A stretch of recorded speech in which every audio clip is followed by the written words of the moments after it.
अस्सलाम वालेकुम स्टूडेंट्स, कैसे हैं आप लोग। मेरा नाम है अजीज़ुर रहमान और आप देख रहे हैं मेरा channel chemistry corner by mister chemist Azizur Rahman. इस चैनल पर हम जो है वो डिफरेंट केमिस्ट्री की टर्म्स सीखते हैं। जो आजकल हम सीख रहे हैं बातें वो कौन सी हैं। फर्स्ट ईयर केमिस्ट्री पार्ट 1 जिसको हम कहते हैं, उसका फर्स्ट चैप्टर हमने स्टार्ट किया हुआ है और लास्ट टाइम हमने एटम और उसकी एविडेंस को डिस्कस किया था। आज जो हम नई बात सीखने जा रहे हैं वो है मॉलिक्यूल और उसकी टाइप्स, आयंस और उसकी टाइप्स, ये हम डिस्कस करेंगे। यानी कि इसमें हम जो मेन बातें डिस्कस करेंगे कि मॉलिक्यूल क्या होता है, फिर उसकी क्लासिफिकेशन किस बेस पे करते हैं, साइज के बेस पे करते हैं, फिर उसकी नेचर के बेस पे भी करते हैं और उसके जो है वो हम एटॉमिसिटी की बेस पे करते हैं। ऑइन कितनी टाइप्स के हैं, कैसे बनता है ऑइन, और डिफरेंट कैटेगरी से हम इंशाल्लाह जो है वो इसको डिटेल जो है वो आज डिस्कस करेंगे। सो बढ़ते हैं हमारे लेक्चर की जानिब। इससे पहले कि हम अपने टॉपिक को स्टार्ट करें, अगर आपने जो है वो चैनल को सब्सक्राइब नहीं किया तो आप जो है वो हमारे चैनल को सब्सक्राइब कर लें। इंशाल्लाह आपको केमिस्ट्री से रिलेटेड जो है वो इंटरेस्टिंग वीडियोस जो है वो आपको मिलती रहेंगी और जो है वो आपका फायदा होगा। So move towards our first topic which is molecule and types.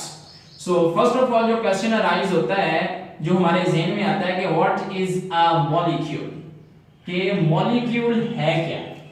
Firstly हम ये क्वेश्चन जो है वो अराइज करते हैं। वो इस तरह से देखें, जब अब अगर हम इसकी ओल्ड टाइम्स की बात करें तो इस तरह से है कि पहले ये कहा जाता था कि जब दो या दो से ज्यादा एटम्स जो हैं वो मिलें और एक नई चीज बनाएं केमिकली, तो वो चीज कहलाती है मॉलिक्यूल।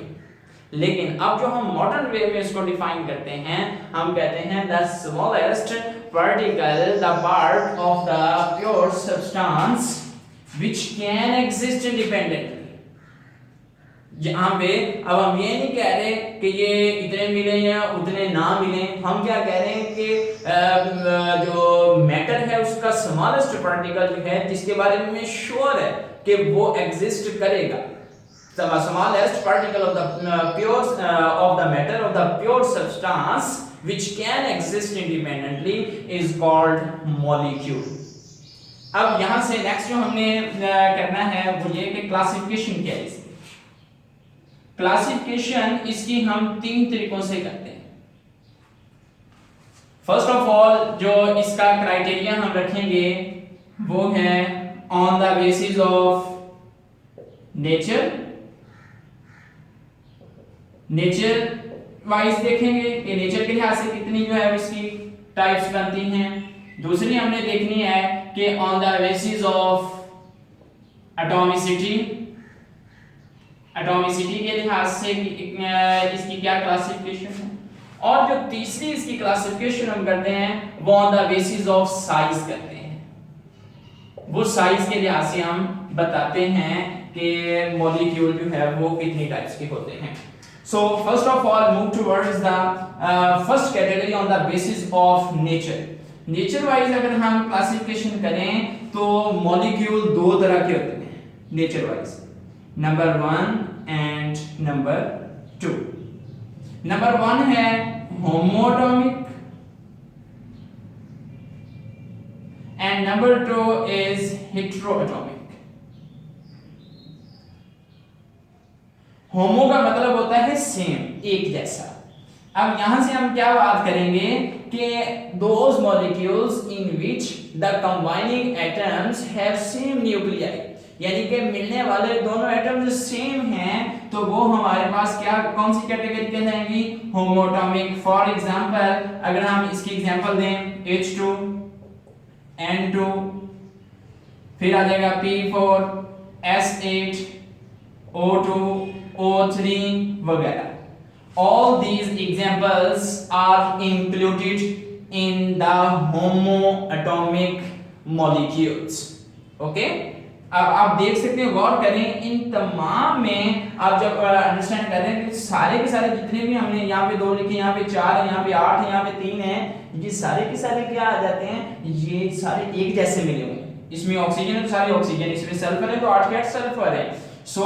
जिसमें कंबाइनिंग एटम्स के न्यूक्लियाई एटॉमिक नंबर सेम होंगे वो कहलाएंगे होमोएटॉमिक। फिर अगर हम बात करें हेटेरोटॉमिक की, तो ऐसे मॉलिक्यूल जिसमें कंबाइनिंग एटम्स जो हैं वो डिफरेंट होंगे, मीन उनके न्यूक्लियाई भी डिफरेंट होंगे और उनके एटॉमिक नंबर भी डिफरेंट होंगे, तो उनको हम कहेंगे those are known as heteroatomic molecules.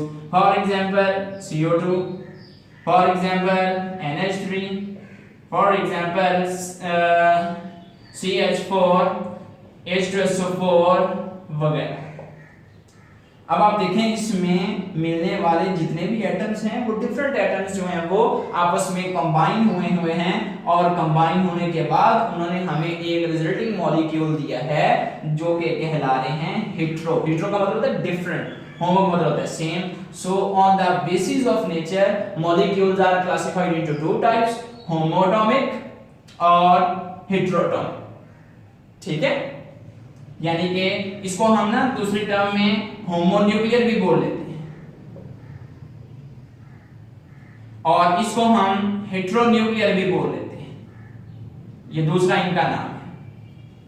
यानी कि होमोटॉमिक या ये वाला होमोन्यूक्लियर या हेटेरोटॉमिक या हेटेरोन्यूक्लियर।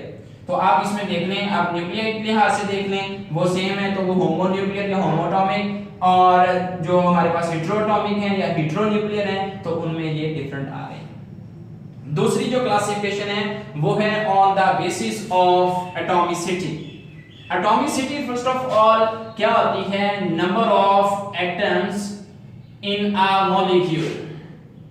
एक मॉलिक्यूल के अंदर जितने एटम्स होंगे वो उसकी एटॉमिसिटी कहलाएगी। फॉर एग्जांपल हम आपसे पूछें H2 की एटॉमिसिटी कितनी होगी, 2, N2 की 2, फास्फोरस की 4, सल्फर की 8, ऑक्सीजन की 2, ओजोन की 3, कार्बन डाइऑक्साइड की 3, अमोनिया की 4, मीथेन की 5, सल्फ्यूरिक एसिड की 7। सो इस लिहाज से हम कहते हैं कि नंबर ऑफ एटम्स वो कैसे गिने, देखिए 4 ऑक्सीजन, 1 सल्फर, 2 हाइड्रोजन, 4 1 5 और 2 7 बनते हैं। इस तरह हम एटम्स गिनेंगे। तो number of atoms present in a molecule is called its atomicity. इसमें जो है वो अगर हम बात करें कितनी क्लासिफिकेशन इसकी बनती है, वो 2 हैं, वो भी नंबर 1 एंड नंबर 2। नंबर 1 की अगर हम बात करें वो आ जाती है मोनोएटॉमिक और दूसरी है पॉलीएटॉमिक। मोनो का मतलब होता है एक और पॉली का मतलब होता है ज्यादा, 2 या 2 से ज्यादा। मोनोटॉमिक में क्या कहेंगे हम, those molecule which consist of only one atom, जिनमें सिर्फ एक एटम होगा उनको हम मोनोटॉमिक मॉलिक्यूल्स बोलते हैं। अब यहां से जो है जैसे ये डेफिनेशन आई थी ना, यहां से पुरानी डेफिनेशन खत्म की गई थी कि ये जरूरी नहीं है कि 2 एटम्स जो हैं वो मिलें। इसमें क्यों ऐसा कहा गया, क्योंकि जो नोबल गैसेस हैं जितनी भी, कौन कौन सी, helium, neon, argon, krypton, xenon, radon, ये सारी की सारी नोबल गैसेस हैं और क्योंकि ये अपना बॉन्ड नहीं बनाती, इनका जो एटॉमिक फॉर्म है वही इनकी मॉलिक्यूलर फॉर्म होती है। सो हम क्या कहते हैं कि ये फिर मोनो एटॉमिक, एक एटम वाले मॉलिक्यूल्स कहलाएंगे। ओके, दूसरी कैटेगरी है पॉलीएटॉमिक मॉलिक्यूल्स की। पॉली का लफ्ज लिख रहा है मैनी से, तो इसमें हम क्या कहेंगे, those molecules which consist of at least 2 and more than 2 atoms in a molecule are called polyatomic molecules। यानी कि जिनमें कम से कम 2 एटम और ज्यादा से ज्यादा जितने मर्जी हो जाएं तो वो polyatomic molecules में आ जाएंगे। फॉर एग्जांपल इसमें एग्जांपल हम लिखें तो H2, CO2, H2SO4, O3, P4 वगैरह। इस तरह डिफरेंट जो हैं वो इसमें आ जाएंगे कि उसमें जितने एटम्स जो हैं वो होंगे कम से कम 2 और उससे जितने भी ज्यादा होंगे उनको हम कॉल करेंगे वो पॉलीएटॉमिक मॉलिक्यूल्स कहलाते हैं। ओके, थर्ड कैटेगरी है on the basis of size. अगर हम साइज के लिहाज से बात करें तो 2 टाइप्स हैं इनकी, एक है माइक्रोमोलिक्यूल्स और दूसरा है मैक्रोमोलिक्यूल। माइक्रो और मैक्रो मॉलिक्यूल जो है वो ये दो कैटेगरीज हैं on the basis of size, size के लिहाज से। अब माइक्रो दिख रहा है छोटा, स्मॉल, और मैक्रो है बड़े से, लार्ज। सो हम यहां से क्या कहेंगे, those molecules which have very small size and small या less molecular weight, it's known as micro molecules. अब उसमें आ जाएगा H2, Cl2, O2, H2SO4 वगैरह, ये इस तरह के डिफरेंट एग्जांपल्स आ जाएंगे। और उसमें हम क्या कहेंगे, मैक्रो मॉलिक्यूल्स में those molecules which consist of very large molecular weight and have very large size is known as macromolecule। इसमें क्या आ जाता है, इसमें हीमोग्लोबिन आ जाती है, हमारे जो ब्लड जिसको हम कहते हैं, हीमोग्लोबिन आ गई, इसमें फिर सेलुलोज आ गया, ठीक है, फिर स्टार्च आ गई वगैरह। ये हमारे पास ऐसे मॉलिक्यूल्स हैं जिनका मॉलिक्यूलर वेट भी ज्यादा है और साइज भी बड़ा है, ऐसे मॉलिक्यूल्स को हम बोलते हैं मैक्रोमोलिक्यूल्स। ओके, ये थर्ड क्लासिफिकेशन थी। हीमोग्लोबिन की अगर हम बात करें तो हीमोग्लोबिन जो है वो इसमें कम से कम 10,000 एटम्स होते हैं, और उनमें कौन कौन से हैं, कार्बन है, सल्फर है, नाइट्रोजन है, ऑक्सीजन है, फिर हमारे पास आयरन है, ठीक है। ये डिफरेंट जो है वो एलिमेंट्स, ये एटम्स 10,000 की तादाद में मिलते हैं और मिलकर वो एक मॉलिक्यूल हीमोग्लोबिन का बनाते हैं। इसका फंक्शन क्या है, ये हमारे लंग्स से ऑक्सीजन को कैरी करके हमारे जिस्म के तमाम पार्ट्स तक जो है वो ऑक्सीजन की सप्लाई के लिए काम करती है और हमें जो है वो प्रॉपर ब्रीथिंग का प्रोसेस जो है वो मिलता है। अगर हम इसकी यहाँ से एटॉमिसिटी की बात करें तो 10,000 होगी, ये एमसीक्यूज आ जाता है यहाँ से कि हेमोग्लोबिन की जो एटॉमिसिटी है वो कितनी होगी, वो 10,000। क्यों? क्योंकि उसमें 10,000 एटम्स हैं, तो हमने कहा था जितने किसी मॉलिक्यूल में एटम्स मौजूद हैं वही उसकी एटॉमिसिटी जो है वो कहलाएगी। ओके ओके, अच्छा जी। उसके बाद अगर हम उसके साइज का अगर कंपैरिजन करें ना कि वो कितना का बड़ा जो है वो मॉलिक्यूल जो है वो हम इसको कहेंगे कि वो कहलाएगा, तो वो उसकी इमेजिनेशन हम इस तरह कर सकते हैं कि जो हीमोग्लोबिन है वो हाइड्रोजन के मुकाबले में 68,000 टाइम्स जो है वो हैवियर होता है। 68,000 टाइम्स जो है वो हैवियर होता है, कौन? Haemoglobin. 68,000 times heavier than hydrogen. तो आप इसके जो है वो साइज का फिर अंदाजा लगा सकते हैं कि ये कितना बड़ा होगा। सो ये हमारा जो है वो टॉपिक था मॉलिक्यूल का। I hope you enjoyed this. अब जो नेक्स्ट हमारा जो है वो टॉपिक है जो भी हमने डिस्कस करना है वो है oil. Okay, I think you have no problem. Next चलते हैं।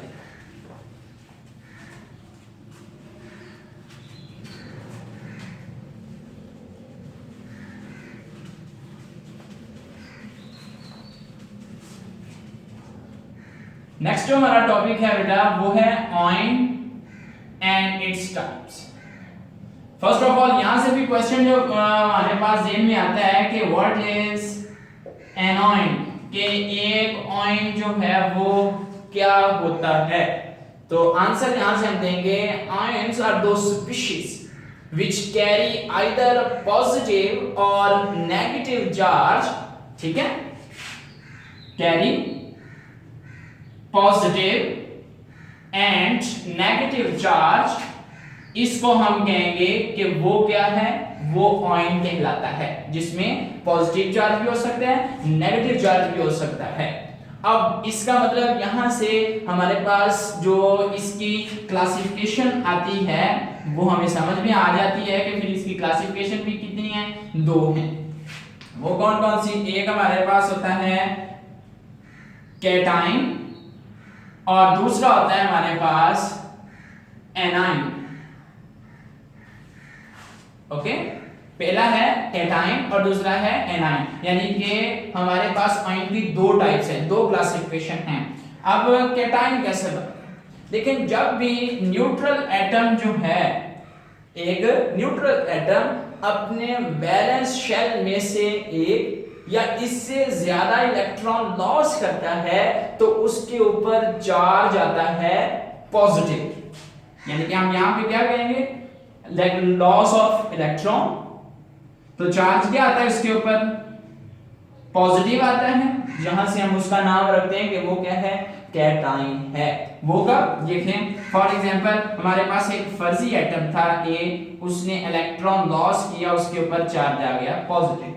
इसमें हमारे पास डिफरेंट एग्जांपल आ जाती हैं, Na पॉजिटिव, फिर Mg2 positive, Al3 positive, okay, फिर हमारे पास जो है वो K पॉजिटिव, Ca2 पॉजिटिव वगैरह। इस तरह डिफरेंट जो है वो हमारे पास ये आयंस एग्जिस्ट करते हैं। आप देखें +1 में भी है, +2 में भी है, +3 में भी, इस तरह डिफरेंट हमारे पास जो है वो आयंस पाए जाते हैं पॉजिटिव केस में, कैटाइन के केस में। ओके, हमने क्या कहा कि जो चीज इलेक्ट्रॉन लॉस करेगी वो क्या बनाएगी, पॉजिटिव चार्ज उसके ऊपर आएगा, लुक एट दिस, और उसको हम कहेंगे कैटाइन।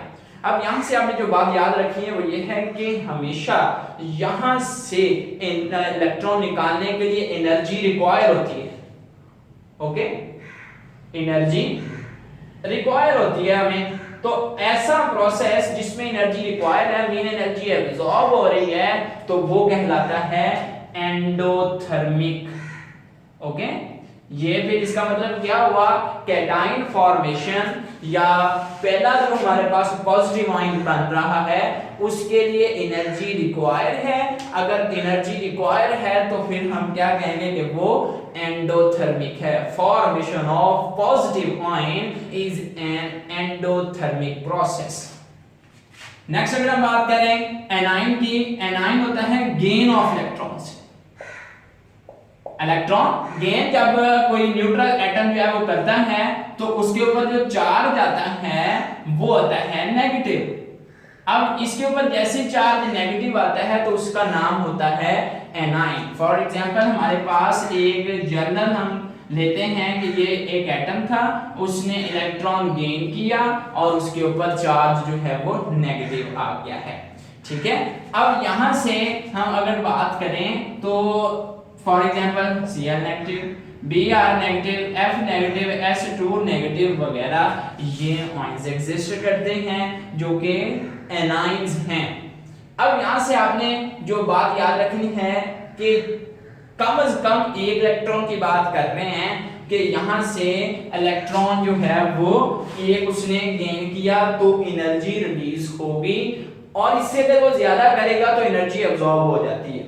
अच्छा, अब देखिए वो रिलीज और एब्सॉर्ब वाला चक्कर क्या है। लुक एट दिस कि ये हमारे पास एक एटम का स्ट्रक्चर है, हम चाहते हैं कि इलेक्ट्रॉन यहां से निकाला जाए।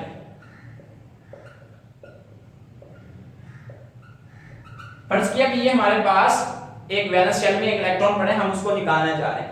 हमें पता है कि यहां पर न्यूक्लियस का इस इलेक्ट्रॉन के ऊपर होल्ड है, दोनों के दरमियान अट्रैक्शन है। अगर हमें उस अट्रैक्शन को जो है वो कम करना है, खत्म करना है और वहां से निकालना है तो आप देखेंगे हमें एनर्जी देनी पड़ेगी। ओके, तो इसलिए यहां से एनर्जी जो है वो हमें चाहिए होगी, एनर्जी रिक्वायर्ड होगी। इसलिए हम कहते हैं formation of a positive ion is an endothermic process. फिर अगर हम बात करें कि हम जो इलेक्ट्रॉन गेन करना चाहते हैं, अब इलेक्ट्रॉन जो है वो हम कहते हैं वो ये केस ऐसे नहीं था बल्कि वो कुछ इस तरह से है।